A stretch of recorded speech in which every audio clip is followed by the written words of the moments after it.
The White Sox did not lose yesterday because of Andrew Vaughn, but he was also a big part of why the team could not build some momentum after a huge win on Saturday.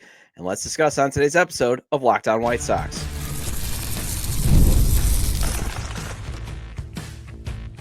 You are Locked On White Sox, your daily Chicago White Sox podcast. Part of the Locked On Podcast Network, your team every day.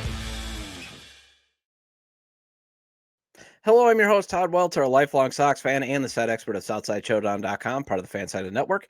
And also, I've covered Major League Baseball for outlets such as the Associated Press. And thanks for making Locked On White Sox your first listen every day, part of the Locked On Podcast Network, your team every day. Make sure to hit the like button on today's episode. Subscribe to the YouTube channel at Locked On White Sox if you've not done so already. And also follow or subscribe to the show wherever you get your podcasts. So I'm not going to totally single out Andrew Vaughn for why the White Sox lost yesterday. However, he played a major role in the defeat that I want to discuss in the bigger picture of why this team just cannot build momentum despite having a great win on Saturday. Then the White Sox made a weekend trade for Gage Workman that I want to discuss. And finally, it's Monday, so let's do a Minor League Monday report. Did you know your Fire TV is also an Xbox? Turn any TV into your gaming and entertainment hub with Fire TV Stick 4K devices, no console required. Head to Amazon.com/Fire TV Locked On to get started. Xbox Game Pass Ultimate subscription and compatible controller required. So, I know to the Andrew Vaughn truthers, this may feel like I'm totally singling him out, and I'm not.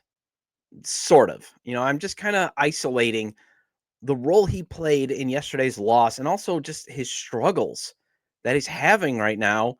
That's kind of hampering what the team is doing, especially when on Saturday, for example, was a great example of the team actually building some momentum. And there's other examples of this team actually building momentum over the weekend. But there was Andrew Vaughn with his season starting slump slash line. Try saying that fast 3 times. Of 152, 202, 275, and hitting well below 200 with runners in scoring position, absolutely wrecking a chance for the White Sox to get a victory. And with every home run, Tim Elko hits in AAA. Again, positive momentum in the organization. And with every base running gaff to kill a chance to take the lead or grounding into a rally-killing double play, it cries for Vaughn's benching, and Elko's promotion only grows louder. That's why I said in the intro, Vaughn was not the sole reason the Sox lost 3-2 yesterday. And that's again why I don't want to make it seem like he's the guy to blame. Point the finger at him. Because he wasn't the major reason. But he did make a huge base running gaffe in the 6th to kill the Sox having a shot at the lead. Game's tied 1-1. Lenyn Sosa hits an absolute smoking ball to Jacob Wilson. And maybe Vaughn was instructed to run on contact. I don't know. I didn't see anything in the post-game reports saying that. But he just dashes. Mad dashes. Doesn't even look, basically, if you look at the replay, for home. Wilson easily throws a dart to home, and Vaughn's now cutting a run down. And now, instead of having a 2-run lead, if he stays at third for another opportunity, that gets wiped out. And then when the Sox actually have the lead, they get the lead in the 10th inning, and the chance to pile on more runs because they have a runner at first and third, he grounds into an inning-ending double play. It doesn't look good, too, when 2 other core pieces who are struggling to start the season in Luis Robert Jr. and Miguel Vargas actually provided much needed production at the plate in this series. I mean, in LRJ's case, he actually bounced back from being terrible on Friday to provide a much needed boost. And yet Vaughn, who's $5.8 million, makes him the second highest paid player. Money that, again, could have been used for another starting pitcher, bullpen help that can actually close games. And that's another reason why the Sox lost on Sunday. So again, I'm not fully singling out Vaughn, and I'll get to it in a second.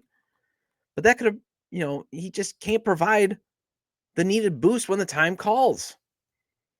And that's why I am sort of singling out for the reason that the team just cannot produce much momentum.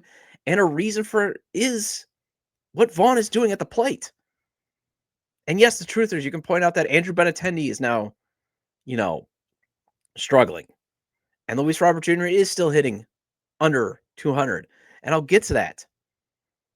But these were big opportunities to build a momentum winning series. And Vaughn basically grabbed a bat and killed the rally. Or he just did not smartly run the bases, kills a rally. The momentum was there, and that's a big frustrating part about this season so far that we've seen is they just cannot string together good, stretches of baseball because they've played some clean baseball. Yes, they've had their mistakes, but it's not like, oh, the White Sox are going to White Sox. Friday night, the team had a chance to rally back, but they come up a run short. And then Saturday, they jumped on the A's and they kept them down the entire game. And Sunday, they had their chances to win by a lot more, but they just couldn't come up with a big hit until the 10th. But even then, they had it. And they couldn't come through. And again, to the Vaughn truthers, two major problems not named Andrew Vaughn reared its ugly head on Sunday as to why, again, this team just cannot build momentum. Not being able to produce with runners in scoring position and not having a closer. And when you can't build leads consistently and you can't protect the slim ones, you can't build much momentum. But there was Vaughn basically being the symbol of why the team can't come through in the clutch. That inning any double play in the 10th, it was just a huge wasted opportunity. Because say he does something different, maybe another run scores, it's 3-1, and then when Luis Urias hits his 2-run homer, at least it's tied. And I think it was Ian Eskridge of Future Sox who tweeted out that while Vaughn has grounded into only 3 double plays this year, it just feels like a lot more because it just feels like those 3 have come up in major opportune times, and he just keeps coming up with the worst possible outcome. And it's frustrating because when Vaughn grabbed a bat and kills the rally, you saw Luis Robert Jr. actually come through twice in the series after he was awful on Friday. He had 3 Ks on Friday and a terrible defensive gaffe that led to some critical run scoring. But he bounces back with a solo shot on Saturday to start the Sox pouncing on the A's. And that was what was really nice about that victory on Saturday. They threw the A's down from the go and stomped on their throat. And how many times did you get to say that last season? Not much. So there's a sign of progress right there.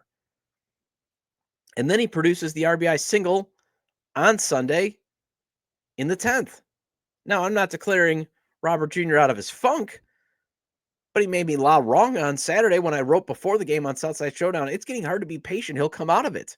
He goes out and crushes a home run, produces a clutch moment. He produces in a clutch moment, I meant to say. 3 for 12 with 4 runs scored, 3 walks, 2 RBIs in the series. And then you got Miguel Vargas making a swing adjustment, and it might look like that problem has been solved. Maybe he might actually be a major league hitter. Who knew if it just took a little bit of a where you put your bat to start. He goes 5 for 12 with a double, a walk, a run, and 2 RBIs. And this matters because he was hitting 139 on Monday. Last Monday, he was at 139. And the adjustment that he's made, he's now 8 for 19 since Wednesday.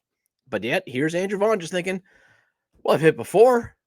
I remember John Schriffen saying that on a few TV broadcasts before. I was talking to Vaughn, and he's like, well, I'm not worried. I've hit before. Yeah, in June and August only. And by doing that, that just gets you to replacement level production, and it fools a lot of people to think, he got rushed to the big leagues. Or, he just needs a new voice. He's got that. He's not making any adjustments, and I'll get to Tim Elko in more detail in the third segment. I mean, you even got Edgar Carroll coming up. He's providing promise. But here I am talking about Vaughn's shadow of badness. At some point, it might just be time that you have to give him the Spencer Torkelson treatment. And I know I'm being a hypocrite here because I said that on past episodes that Vaughn going to AAA isn't going to erase him being rushed. I don't think it's going to change much of anything, him not getting those, 400 at bats at AAA because he still has produced replacement level production with his over 1,000 at bats at the major league level. And if he wasn't the number 3 overall pick in the 2019 draft, I don't think we'd, or being counted on as a cornerstone player, I don't think we would be talking about him in the same breath or in the same, how we're framing it. But this guy was supposed to be a superstar, and he has been ranging from terrible to replacement level. Spencer Torkelson was exactly like that. And he even got more at bats in the minors. But finally, the Tigers said, we've had enough. You are not the chosen one. You're going down to AAA. Figure it out. And what did he do? He's figured it out. He's become the impact bat that they've envisioned. But yet you got Vaughn. Well, I've hit at the big league level. I don't think I need to make any changes. Okay, career-wise, you've hit in June and August. But even then, it just gets you back to replacement level. And replacement level is not the expectation. You're supposed to be raking 6 months a year, and he just can't for whatever reason. So I think you might have to give him the Torkelson treatment at this point. But at least when it comes to yesterday's loss, you can't totally put it at Vaughn's feet. He just represented a big reason why the White Sox lost yesterday. Because in the big picture, the White Sox lost because they went 1 for 10 with runners in scoring position, and Jordan Leisure could not get, he still can't consistently get big outs. He's very inconsistent at that. And I know I sound like a broken record, but until the Sox figure out this RISP situation, find out what it means to me, this will continue to happen. Until they figure out how to hit with runners in scoring position, they're not going to be able to maintain any positive momentum. It'll just be flashes. It'll just be brief glimpses. It'll just be like what you saw on Saturday, followed up by Sunday. And also, speaking of which, no wonder why Will Venable has never named a closer. It's because the team doesn't have a guy. They don't have a pitcher capable of getting those tough final outs. They've got a few guys. Steven Wilson is showing. I mean, get my hats off to you, man. He is showing that he can get some clutch outs. Cam Boozer too, but they're getting in 7th and 8th inning when you still have a margin for error. You still got a few innings to make up if you make a mistake, even though the White Sox don't hit with runners in scoring position. But they still haven't found a guy in the 9th or even in the 10th. White Sox have now had 3 blown saves, 10 blown leads already this season. Obviously, those blown leads aren't all on the bullpen, but still. And Leisure, I'm disappointed in because he came up with some big outs in Boston, just could not get those final 2 outs as he does serve up that walk-off 2-run homer to Luis Urias, a cast-off of the Brewers and I think the Red Sox now. Think about it. The White Sox have 1 save on the season, and it's because the rain ended a game at 3-0 in the 7th inning on Thursday. It was a technicality. They still have not gotten a true save.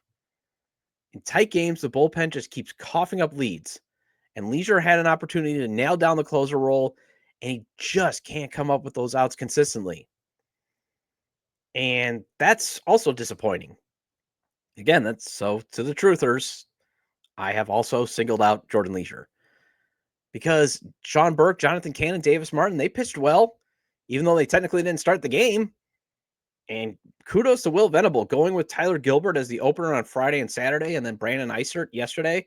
Although Eisert gives up the run in the first inning, but I thought it was a good strategy, especially after the A's absolutely destroyed those guys back at Wright Field.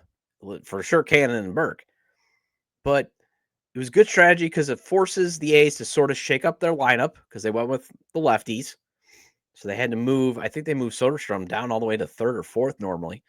But it also meant Burke, Cannon, and Martin only needed to face the heart of the A's twice. I'm not sure that Will Venable is going to do it more, but and Brian Bannister talked about, it's just an idea to kind of get all 3 guys going a little bit more consistently. And I thought it was brilliant. Maybe you do that more on the second go around of when you face some of these teams. I like the strategy. And that's another reason. You have a manager who's very creative, and he gets results when the players execute. Well, the White Sox executed the type of trade they should be pulling off this season. Who cares if it was the crosstown rival Cubs? Let's discuss the Sox acquiring Gage Workman next on Locked On White Sox. The NBA playoffs are here, and FanDuel is giving new customers an incredible way to get in on the action. Right now, when you join FanDuel and place your first $5 bet, you'll get $250 in bonus bets if your bet wins. FanDuel makes betting so easy, whether it's picking your favorite team or diving into player props. From three-pointers to steals to assists, FanDuel has so many ways to bet your favorite player props. Plus, after the game tips off, you can even combine live prop bets into same-game parlay for a chance to win big. And I always maintain FanDuel spreads, the over-unders, and the money lines, they're great to play. But if you want to win some major cash or at least double your money, FanDuel's parlays, props, and futures, that's the way to go. Don't miss out. Head to FanDuel.com and claim your $250 in bonus bets today. Welcome back to Locked On White Sox. I'm your host, Todd Welter. Again, make sure to hit the like button on today's episode and subscribe to the YouTube channel at Locked On White Sox if you've not done so already. And if you can't catch the show on YouTube, Locked On White Sox is available on all major podcast platforms, so make sure to follow or subscribe on places such as Apple or Spotify. Either way, get your 30-minute fix of Chicago White Sox baseball venting with me. So, I love the process of what the White Sox did to get Gage Workman. That's right. The Tater is coming to the South Side. So first, for those that are, why are the Sox getting Cubs cast off? And I saw it in the comments of SouthsideShowdown.com on the Facebook page. Remember, and this is going to be my PSA this year for a lot of us. There's nothing wrong with having certain standards, obviously. But you got to remember, the White Sox lost 121 games last season. That's how bad of an organization they are. They have to find as many young players as they can to try to find who can be a part of their next competitive team, hopefully in 2027. So you just can't stick up your nose at many players unless there's like domestic violence problems. Okay? So you can't just be like, oh my, why are they getting that guy? Because he's probably better than what they have right now. Because also a lot of their core pieces, like they're one of their two major, and I'll get to them in the third segment, one of their two major cornerstones in the outfield are still at A ball. Okay? They still have to figure out certain spots. And they should always be trying to find maybe somebody who's at that level now could be the guy. Okay? So we can't just be like, no, I can't have this guy. You lost 121 games. Second, he's still 25. He hits left-handed, and he has some pop in his bat. Now, the only issue is his best defensive position is at third. And if Miguel Vargas is starting to have his Neo from the Matrix moments, he's starting to believe, then you can't play him there much. However, he's replacing Nick Maton on the roster, so you just DH him. And he is capable of playing shortstop and the outfield. So the versatility is nice. And this is also what the White Sox should be doing this season, even if it's adding another Rule 5 pick to the roster. Excuse me one moment there. I still, getting rid of the after effects of that cold I had last week. But they should be kicking the tires on as many young players as possible. On the flip side, ditching Nick Maton, I like the process. That's what I want them to do with these failed former prospects who are not given a long runway. Give them a little bit of a runway. Be like, here's 23 games. This is your opportunity. And if you can't do it, you're out. Joshua Palacios. Everybody's like, well, why is he batting leadoff? Because they want to see what he can do. I'm not a fan of it either, but he's still relatively youngish, never really got much of a runway. They're just seeing. And if he produces like Maton, he's out of here. If he continues to go along, maybe you give him a little bit more of a look. Especially when George Wolcott and Braden Montgomery are still at A ball. But in terms of the deal, the Sox, they just give up cash to the Cubs. I'm just going to assume it was the $100K for the Rule 5 selection the Cubbies paid to get Workman from the Tigers. But again, details were not disclosed. Maton gets DFA'd to make room. In terms of Workman's production, he did earn his way onto the Cubs roster in spring training, had a 364, 420, 705 slash line in Arizona. So it's not like they just, gave him the spot because, hey, we got to have this Rule 5 pick on their roster. No, he earned it. But it became apparent he could not stay on their roster the entire season as the Cubs are trying to win the NL Central. They just couldn't stash him as a 26 man. So they go in, bring in former White Sox second baseman, Nicky Lopez. And Workman got DFA'd after going 3 for 14 for the Cubbies, committed 2 huge errors at third base too.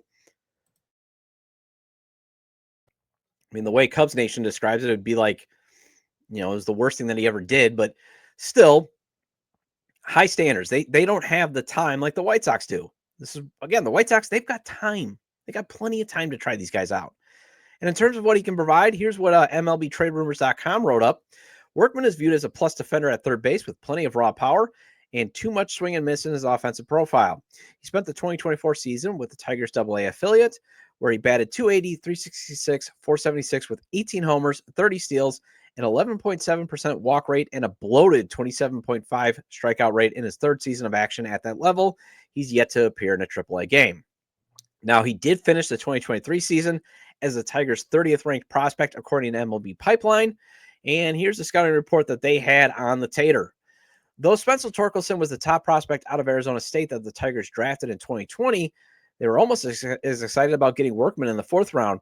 He was draft eligible at age 20 thanks to entering school early, and his sophomore season in 2019 had intrigued scouts before the pandemic-shortened 2020 season tempered evaluations.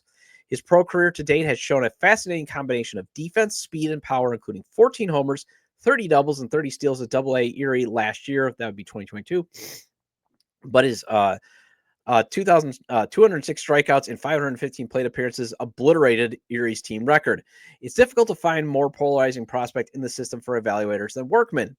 He moves impressively and handles shortstop well for a 6'3" frame, though some believe he could eventually shift over to third base. He's an aggressive and instinctive base runner who has posted back-to-back 30-steal seasons with high success rates. He has solid line drive doubles powers with enough to carry for home runs when he makes contact. And that's the issue. He swings hard but struggles with plate discipline, situational awareness, and swing consistency, punishing pitches one night and then making no contact the next. The contact issue has worsened each season, reaching peak concerns with a 40% strikeout rate at AA. Though Workman's athleticism and defensive acumen keep him on this list, he won't advance until or unless he cuts down on the strikeouts. One evaluator compared his issues to his Detroit counterpart, Javier Baez. But while the Tigers live with Baez's contract issues, there's no such patience for Workman. How he addresses his swing could be the difference between becoming a major league left side infielder, a part-time utility player, or another high upside infield prospect who couldn't make the next step. So, to me, that's what the White Sox should be taking a shot at. Yes, 655 career minor league strikeouts. That's scary. But 57 career home runs in the minors and a career 326 on-base percentage that only got dragged down by a terrible OBP in 2022. This is the guy that we should be kicking the tires on. This is someone that they should give a runway to. Maybe hitting director Ryan Fuller can work. Some sessions can work on his approach at the plate. But either way, it's a cheap look at a player who has a run and arm grade of 55, which is basically between average and above average, a fielding grade of 50. That's a good grade. And a power grade of 45. So in between below average to average. So maybe give him a runway at short. Just to see. Can't hurt. At worst, he's 3 years younger than Nick Maton. And after 23 games of a slash line of 173, 295, 327, I'm fine giving another guy a shot. Giving another young guy a shot, I'm sorry. Well, it's Monday, and that means a minor league Monday report. I want to discuss Braden Montgomery getting a promotion to high A ball and Tim Elko making it hard to keep him in AAA, and that's next on Locked On White Sox. There's nothing better than catching an MLB game live, the crack of the bat, the roar of the crowd, and the smell of the ballpark food. And if you're looking to go last minute, Game Time makes getting tickets easier than ever. With last minute deals, all-in pricing, and the lowest price guarantee, Game Time takes the stress out of buying MLB tickets. Plus, ticket prices drop as Game Time gets closer, meaning you can score an incredible deal.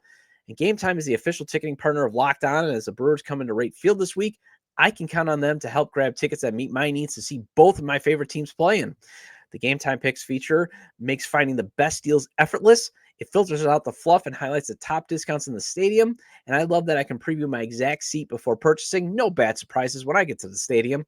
Take the guesswork out of buying tickets with Game Time.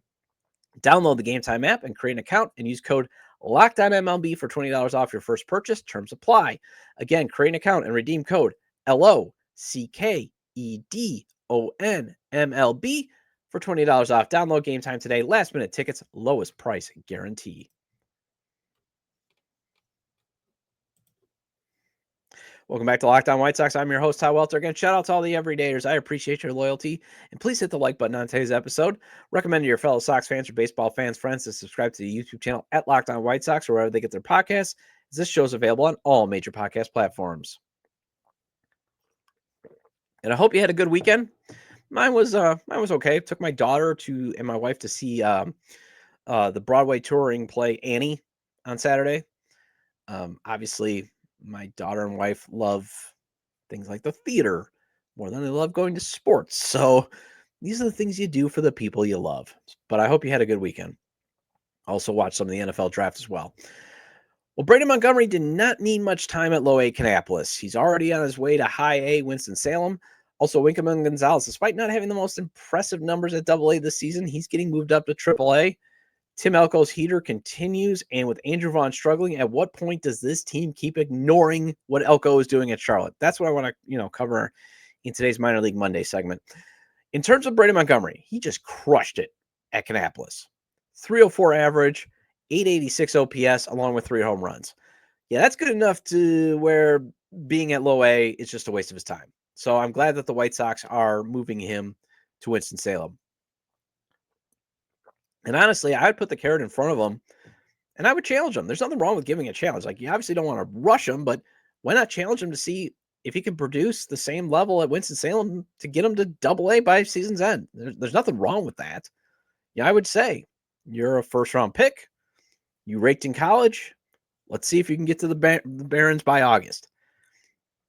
I mean, there's nothing. I mean, obviously the Sox can afford to be patient with Montgomery. He is the guy that you are expecting to be a foundational piece of the next competitive team. So you don't want to mess with his development. But he did not need any more at-bats at Low A. So why not challenge him to see, can you get through High A now? That's the next level. Low A is just a weeder out of, are you actually a professional baseball player? That's what Low A is. Can you be a professional baseball player? High A then is, are you worth our time? Can you prove that you're worth our development and resources? And we can always argue, do the White Sox actually develop players? But that's what it is. Then you get to Double A, and now you're a certified guy that the franchise is either going to think of can help them win, or can help them get a player to help them win. So there's nothing wrong with saying, hey, see if you can get there. And we'll help you. I mean, obviously they still help develop these guys, but that's where you get it to be a certified, you are a guy that we value. Gonzalez, the pitcher of the Sox, also got in the Crochet trade along with Braden. He's getting a promotion too, despite a 4.41 ERA in 16 1/3 innings at Double A. He is a top 20 White Sox prospect. He did pitch, though, 83 2/3 innings at Double A last year for Boston and 48 1/3 innings in 2023. So I don't think it's the end of the world that he got promoted despite a 4.41 ERA. Had 21 strikeouts, too, this season for the Barons. The only concern, 14 walks this year. After he posted a 1.25 whip last season and a 1.14 whip in Double A in 2023. And I only bring up whip because, again, that Charlotte Park is a bandbox. So I always look at more, are you giving up extra base runners in terms of walks? Are you giving up additional hits? A lower whip is what I'm looking at more, especially when you're on the roads. And the Knights do need pitching help, especially after number 9 prospect Jairo Iriarte. He only went 1 inning on the 24th. And usually when it's a 1-inning start, it means they hit the pitch limit for an inning. The White Sox are putting all their starters, I think it was Ian Eskridge, who from Future Sox, who tweeted it out, that they're putting an inning limit for each starter in terms of how many pitches they get. Pitch limit for each inning. If you reach a certain amount of pitches, you're out. And I watched number 26 prospect Nick Nastrini pitch yesterday, and he was bad. He was just bad. He only went two-thirds of an innings, still struggling with his command. So they get some guys. So they got to get some guys up who can eat some innings there. And also, I wouldn't mind seeing Gonzalez at the next level. See if he can get some outs, and maybe he can be that bullpen strikeout guy. Had 168 Ks in 2023 between high and double A, and with Martin Perez now lost for the year. There is an opportunity maybe to start at some point. And then there's Elko, who continues to mash the ball. Had 2 multi-home run games, one on April 24th and one yesterday. His OPS is at 1.164, and at some point you got to see what can this 26-year-old do. And even if it's a summer of, being like your mean Mercedes, Yerminator-like production, or a summer of Matt Davidson, I'll take it, especially since Vaughn has been that bad. So that wraps up this edition of Locked On White Sox. Thank you for making Locked On White Sox your first listen today. For your second listen, check out the all-new Locked On MLB Game Night. Every game, every night, all season long. Get local analysis on a national scale. Find MLB Game Night on Locked On MLB on YouTube or wherever you listen to your podcast. And I'll be back tomorrow with a crossover episode with Locked On Brewers to discuss this week's series. Feel free to leave comments about today's discussion regarding Andrew Vaughn not being the cause of yesterday's loss, but being a huge reason. The Sox trading for Gage Workman and today's Minor League Monday report. You can leave them at the episode page on YouTube, X, formerly Twitter, at Todd J. Dub or at Locked On Sox, or you can email me, LockedOnWhiteSox@gmail.com. Have a great day, and I'll see you tomorrow.